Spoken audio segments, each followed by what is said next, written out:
This happened to me about 2 years ago when I was 17. My family went out for the day to go shopping for food, and I stayed home alone. I was in my room, playing games on my PC with my headphones on, and I always keep my door closed. So after about an hour, I get up to go use the bathroom. Both the bathroom and my room are on the second floor, and our house at the time was a 2-story detached house in West Belfast, Northern Ireland. So when I get back to my room, I remember closing the door and continuing to play games. About 30 minutes later, I go to check my phone, but realize I left it in the bathroom. I get up to go get it and notice my door is open slightly ajar. Now my house isn't drafty, and I know the door is good and doesn't just open due to wind or whatever, so it catches me off guard. But I reason that I probably just didn't close it all the way and head out to get my phone. I come back and continue to play, making sure I closed the door on my way back in. Sometime later, I hear my family come back home. I hear them bringing the first load of shopping into the kitchen and go out to the car to get more. When they come back in, they call my name and I head downstairs. When I came down, I saw that the back patio door was lying wind open. They asked me was I out the back at any point while they were away, and I told them I hadn't. We looked outside and saw one of the deck chairs was pulled over to a lower part of the fence, facing a small area of woodland leading into another street, obviously not where it should be. This shocked me. My mind raced with idea of what the hell was going on. This is my own personal theory. Somebody had managed to get in, most likely through the back door. They had went to see if the house was clear. Went upstairs, opened my door and saw me. Then they must have decided to wait downstairs for some reason, maybe thinking I would leave or they could ambush me, but had gotten scared of and hid when my family returned, using the fact they had left the kitchen to go bring in more shopping to slip out as fast as they could, and used the chair to get over the fence. Even with this idea, I don't understand why they would risk coming in, given that it was the middle of the day. Plus, if they had seen I had headphones on, why not just come up behind me and deal with me then? The worst thing about it is I have no concrete proof of what happened that day. I have no idea why someone came in, how they got in, who they were, but one thing I feel certain in is that somebody did come in my house that day. There's more to this story though. A week or so later, it's late at night, around 2 a.m., and I'm in my room playing games. While playing, I end up drifting off to sleep.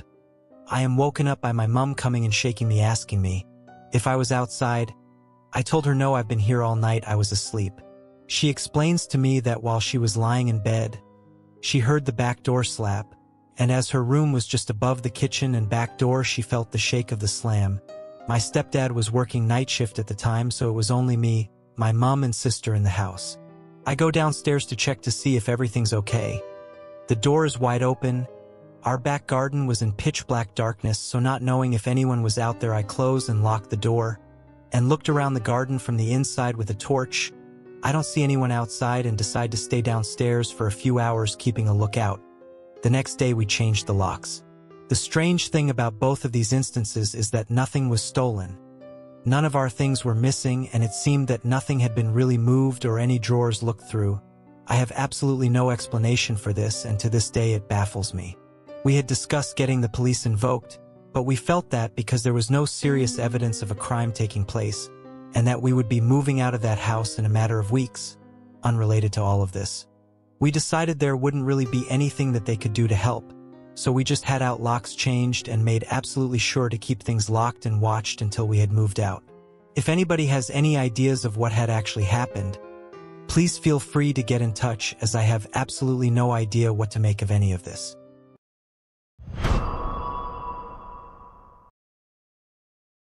A few years ago, I was renting a house in Northern California. The neighborhood was just outside the suburbs. It seemed like the perfect balance of having space and having nice neighbors close enough not to feel isolated. The area had no streetlights, so it was very dark at night, especially if there were clouds blocking the moonlight. It didn't bother me though. It made my little house feel even more quaint on dark nights. I got home from work one day in midwinter. It was a cloudy night, so pulling up to my house, I saw only what my headlights and front porch light illuminated. When I got out of my car, I caught a whiff of cigarette smoke. That was odd, as I had never smelled that before around that house. I didn't see anyone nearby, so I ignored it and went inside. I had just got off a shift with a few hours of overtime, so I felt pretty tired. Even though it wasn't even 7 yet, I decided to take a shower and call it a night. I woke up sometime later sure that I had heard a noise inside my house. I wasn't worried right away because my friend would sometimes stop by to use my shower after work on his way to his night classes. I even gave him a spare key so he could stop by even if I wasn't home.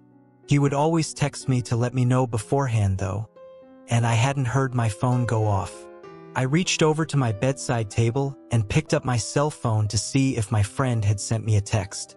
The bright light from my phone screen and number pad blinded me. These were the days before phones had a light sensor that would dim the screen in the dark, and this particular phone was so bright I could use it as a flashlight.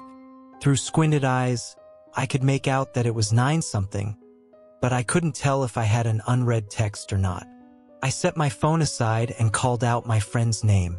There were a couple of seconds of silence before I heard loud footfalls as someone started running through the bottom floor of my house.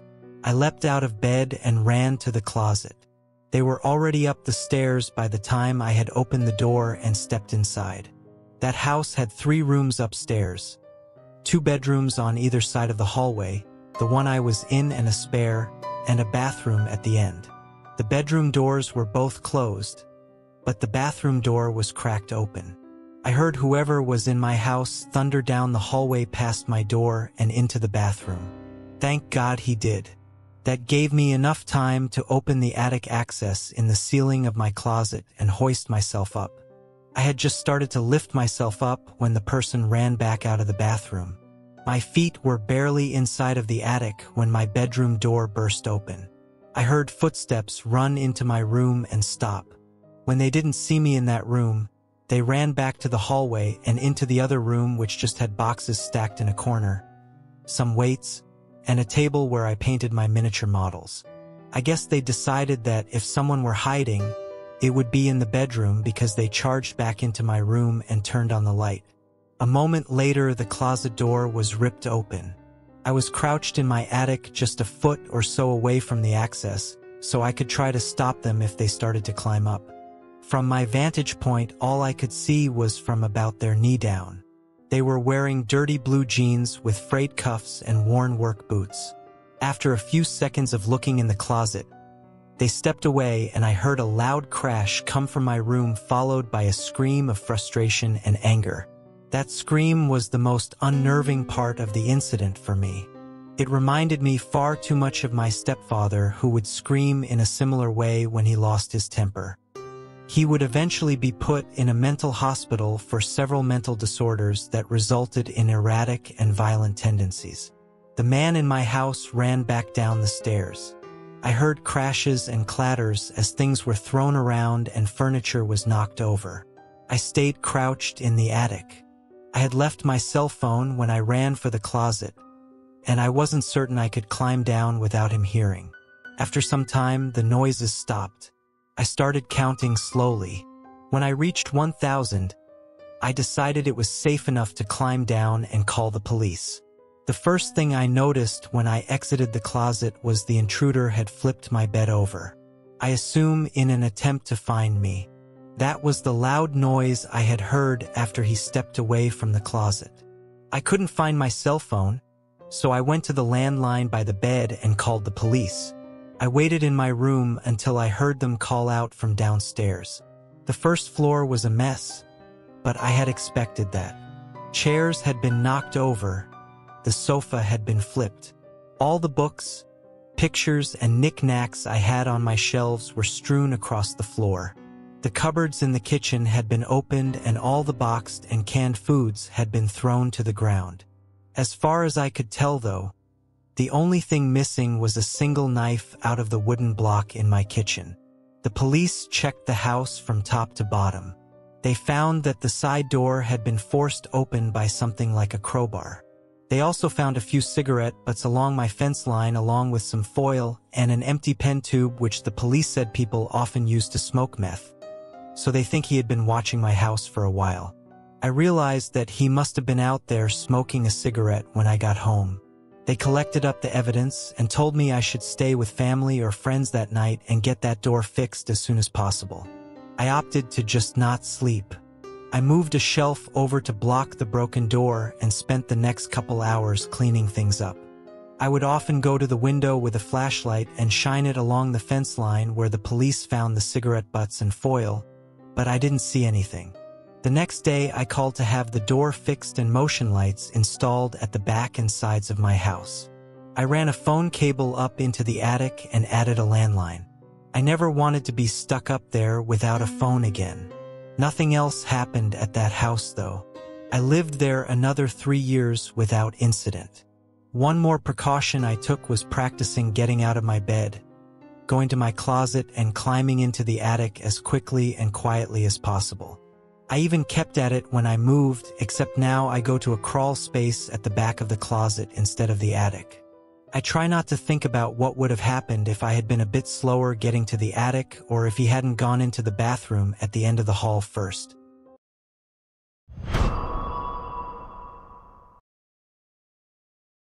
This happened when I was in college. I lived in Isla Vista, the student community at UCSB, notorious for being a party school. It fully lived up to its reputation. I like to party, but holy shit, these people were off the wall. As such, there were a lot of people who put themselves in dangerous situations, drinking to excess, not being careful, not locking doors, etc. It had a very isolated and insular vibe, and anyone who was hanging around who wasn't college-aged immediately looked out of place and strange. One night, after having a few drinks, I came home to my small house where I lived with 2 other girls, probably around 2:30 a.m. We were all serious students. I was probably the least serious, actually. And when we partied, it was not your typical UCSB mega-rager. More like a small get-together with friends. We would often have a few people spend the night, sleep on our furniture or in our beds, as the case may be. That night my roommates had had a few people over who I didn't know, and I saw when I returned home that one of them had opted to sleep on the couch from the shadow that I saw there. I didn't turn the light so I wouldn't wake anyone up, but as I was passing the couch to enter my bedroom, I noticed that the figure was lying very stiff. He just had this weird energy to him. He was lying down, but it was like he was putting all of his energy into lying as still and rigid as possible. I paused, and the guy quickly jerked his head to face me, without moving his limbs, so quickly that it startled me. I could see his wide-open eyes glinting in the dark. Figuring that I'd startled him, or that he was drunk, or maybe on some kind of stimulant and unable to sleep, I just hurried past into my bedroom and locked the door. The dude made me nervous, and I wasn't taking any chances. I fell asleep. At 4:30 a.m., I woke up. There was a strange sound at the door, almost like somebody was drumming their fingers against the wood very quietly. I lay still and listened. There were more quiet sounds like someone scratching the door with their fingers, which got louder and louder until it was clear that he was using both hands and scratching as fast and as hard as possible. Created an extremely loud and intimidating sound that filled me with fear. I got my cell phone and texted my roommate because I was afraid to make a sound. "Your friend is freaking me out. Is he coked out? Can you talk to him? He's banging and scratching on my door." She didn't text me back, probably because she was asleep. I texted my other roommate to the same effect, covering all my bases. Keep in mind that the scratching has been going on at this point for a couple minutes. I have no idea how he could have sustained it. Scratching a wooden door with your fingernails can't feel good. He also grabbed at the knob and jiggled it super forcefully. Because neither of them answered, I decided to call and really wake them up, though I was scared to make a sound. I know it sounds stupid, but there was something seriously horrifying about being teased like this through the door. I knew that he was trying to terrify me. I felt like a little kid, but I could tell this guy was fucked up or something, and maybe the police needed to be called, and I wanted to loop my roommates in since it was one of their friends. The scratching stopped abruptly, and I called my roommate, who answered sleepily. "Yo, your friend is messed up. Can you please deal with it? Do we need to call the cops? He's seriously scaring me, and he was scratching at my bedroom door. Really fucking weird.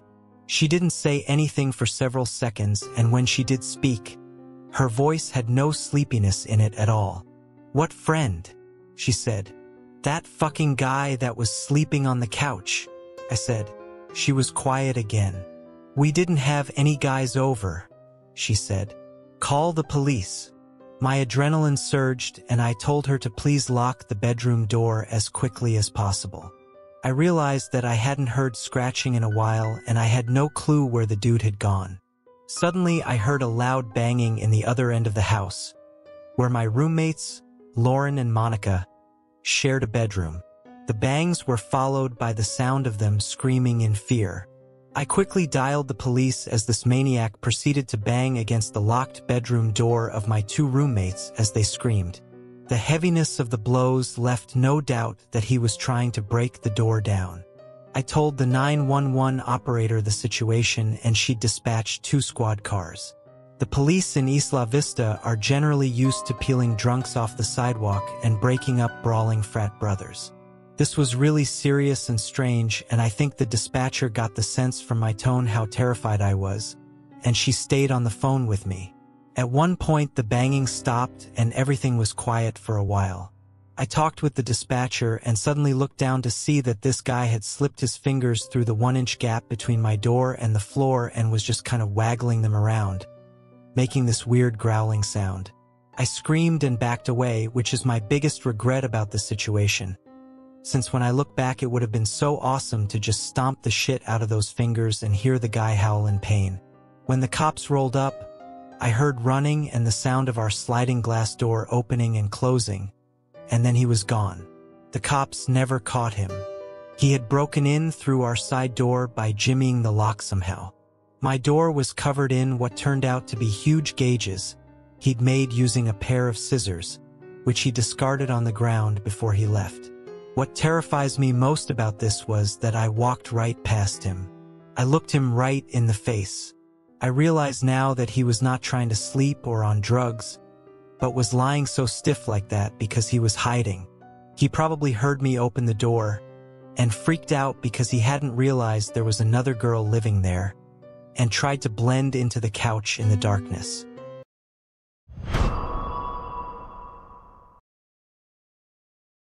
This incident happened about 5 years ago.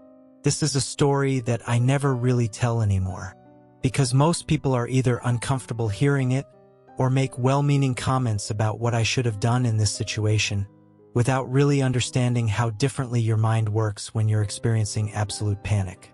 So, I was living in a relatively nice apartment in downtown Memphis, working as an ophthalmic technician.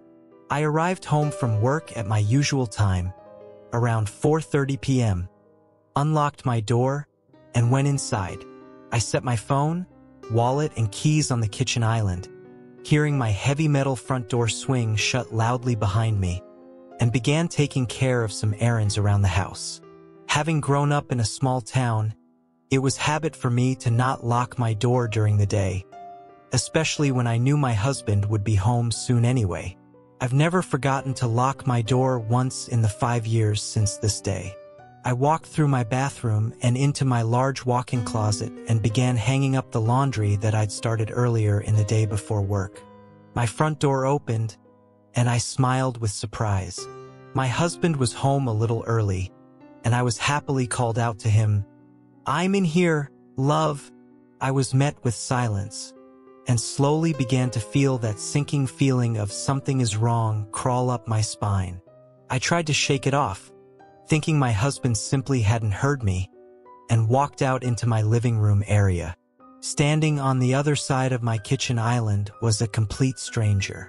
He was male, older than me, but it's hard for me to recall exact facial features or details from this moment, and was just standing there, staring at me. No ski mask, no weapon, just watching me. I wondered if he'd maybe walked into the wrong apartment and was going to apologize and leave, but as he continued to stare, I realized I needed to do something other than just gape at this stranger in my house. I stood taller, puffed up my chest in an attempt to look more threatening, which is hard to do as a small female, and used a loud, clear voice, telling him to get out of my apartment, that he had no business being here. He completely ignored me, like I hadn't spoken. Then he began to pick up my things. My cell phone, my keys, my wallet. He picked them up methodically and put them into his own pockets. That's when it truly hit me that this person was dangerous. I was naive enough to believe this was all a mistake until that moment. I darted forward toward the only other device I had that would allow me to get help: my computer. I had to take a few steps closer to the intruder in order to reach it, but still had about 12 to 15 feet between us, so I knew I could grab it and run before he could reach me. As I picked it up and turned to run, I saw him start to move after me, and I sprinted back toward the bathroom because it was the only place I could go and put two locked doors between us, my bathroom door and the closest door. I slammed and locked the first door, and within seconds I could hear him messing with it, trying to open it. I ran into the closet and locked that door too, opening my computer and getting on Facebook Messenger to contact my husband. I sent message after message, pleading with him to call 911 and tell them there was an intruder in the apartment. He got the messages within minutes and assured me that he had a dispatcher on the phone and was leaving work himself to try and get to me if he could. I waited and waited. The bathroom door opened, and the intruder came inside. He moved to the closet door and started trying to break that door down, too. Here's the part where people usually start giving me advice on how I should have acted, but all I can tell you is that I was frozen. With fear, with shock, I don't know. But I didn't scream or cry or search for a weapon in that dark closet. I didn't brace the door or try to hold it closed. I just kneeled in my closet and waited to die, because I just knew that's what was going to happen. People like to tell me that I lived in an apartment. Surely if I'd screamed, someone would have heard and come to help? Surely there was something heavy enough in my closet to use to defend myself. Hell, even the laptop I had would hurt if I swung it at someone. Why didn't I do anything? I don't really have an answer for that. But the closet door, miraculously, held. I heard frustrated footsteps go back out into the living area of my apartment. I heard things breaking, bottles shattering, my drawers and refrigerator and cabinets being flung open as things were torn out of them. I continued to sit in that closet, silently crying, wanting to leave but feeling that death was inevitable. I feel awful about my selfishness in that moment, but I messaged my mom, who lived a 15 hours drive away, and told her what was happening. I desperately wanted comfort and to tell her how much I love her. I'm not a parent, but I can only imagine the fear and helplessness. I put her through knowing her daughter was in danger and there was nothing she could do to help. She messaged me constantly, begging me to keep replying. I told her I would as long as I could, but I also told her to tell my brothers I loved them, to help my husband through whatever happened next if it ended badly for me. The intruder started messing with the closet door again, mumbling disjointed words that I couldn't really distinguish. I remember hoping that the police would get to the apartment before my husband, that he wouldn't be the one to find me in whatever state this invader left me in. The front door opened again, and it was my husband shouting for me. The intruder walked out toward the living room and kitchen area again, where my front door was located, and I opened the door and darted from the closet to find my husband on the ground with him, pinning him in place. The man kept mumbling, at times yelling, but never really put up much resistance. This entire part is a blur for me. I remember feeling like the room was spinning, filled with fear mostly for my husband at this point. Eventually, the police found the apartment. Took them about 25 minutes to arrive, which still blows my mind. I know time seems to move slowly during scary situations, so I thought it was less than that. But from the time my husband dialed 911 to the time officers arrived, it was 25 excruciating minutes. This isn't intended to bash them in any way. It just always seemed like this was an unusually long response time for a home invasion. They got my things back from the man and took him out of my apartment. I numbly went through the process of filing a police report, telling them what happened. One of the officers commented that I should really keep my door locked at all times. I remember feeling like he was being insensitive at the time or blaming me for what happened, but later recognized his words were coming from experience. I'm sure he's seen this situation end differently for other women. Within 30 minutes, the scariest incident of my life was over, but I've carried the fear, the violation, the anxiety of having someone intrude into my space for years. If it happened to me once, it could happen again. If you've made it this far, thanks for listening. Please consider continuing, because this isn't all doom and gloom. If this or something similar has happened to you, and you're still struggling with the aftermath of it, the sleepless nights, the laying awake listening for sounds of forced entry, the nightmares, the constant checking and rechecking your locks, this is what eventually helped me. A year after this took place, my husband and I moved to the Midwest for his job. We selected a safe town with a nice apartment complex and chose a third-floor apartment with only one point of entry. I looked up every statistic on crime for the neighborhood, finding that an isolated incidence of car theft was the only thing reported in decades. I still couldn't sleep at night. It was definitely better than staying in the same apartment in Memphis, but my husband often works night shifts now, and I simply couldn't continue being terrified to sleep at night. I realized my biggest fear wasn't that something could happen again, but that if it did, I was just as unprepared now as I was then. I hadn't changed anything other than locking my door, and I knew I would likely freeze up again and leave my life up to being able to hide well enough or having a door hold long enough to save me, and that was unacceptable. I walked into a martial arts school with an excellent self-defense program, introduced myself, and started talking classes. At first I was quiet, hiding in the back of the room and generally keeping to myself. My instructor, who is both incredibly kind and incredibly insightful, slowly built up my confidence and brought me out of my bubble of fear. After several months of training, I finally shared my reason for taking classes with him, and he's worked with me tirelessly to give me the ability to protect myself in any environment. I've been training for years now, and the difference it has made in every aspect of my life is unbelievable. The meek, quiet girl that waited to die in her closest doesn't exist. I am confident.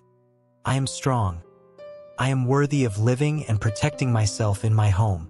I no longer am ashamed of how I handled the situation I was in, but I also understand what steps I can take to ensure that I'm safe.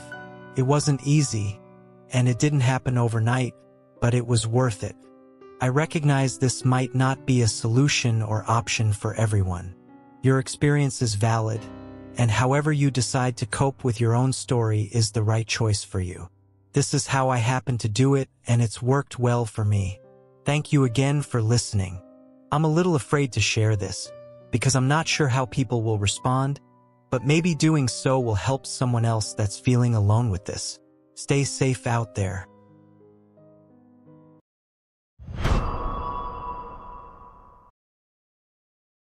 This happened when I was 13. I lived in a duplex with my dad and brother. It was a 2-bedroom, and I shared a room with my dad while my older brother had his own room. It was not uncommon for both of them to have plans at night, while I stayed home to play video games alone. This night was no different. My dad was probably at some bar, and my brother, who knows where he was. I was playing the original Resident Evil on PlayStation, and at around midnight, my eyelids were getting too heavy, and I decided to go to bed. I slept with my bedroom door wide open. Now, not one time in the years that we lived in this place did my dad or brother come home by entering through the back sliding glass door. A couple times, my brother didn't have his key for one reason or another, and he knocked on my bedroom window and asked me to let him in. My dad always had his key and would always come home through the front door. On this night, I heard the back door slide open. It was an old door, and sliding it open wasn't easy. It was also very loud, so I heard it crystal clearly. I lay in bed, wide-eyed, my imagination going crazy. I heard whoever it was walk through the dining room, through the kitchen, and then into the living room.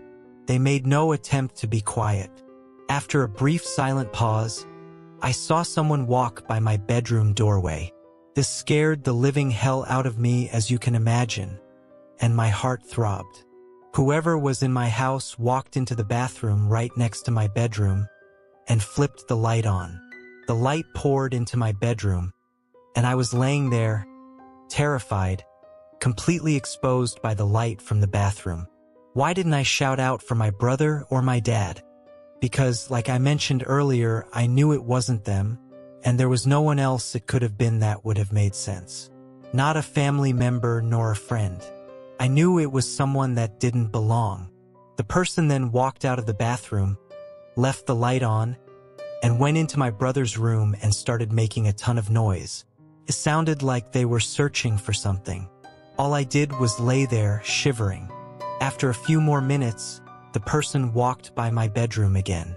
I expected at any moment a stranger would walk into my room, but they didn't.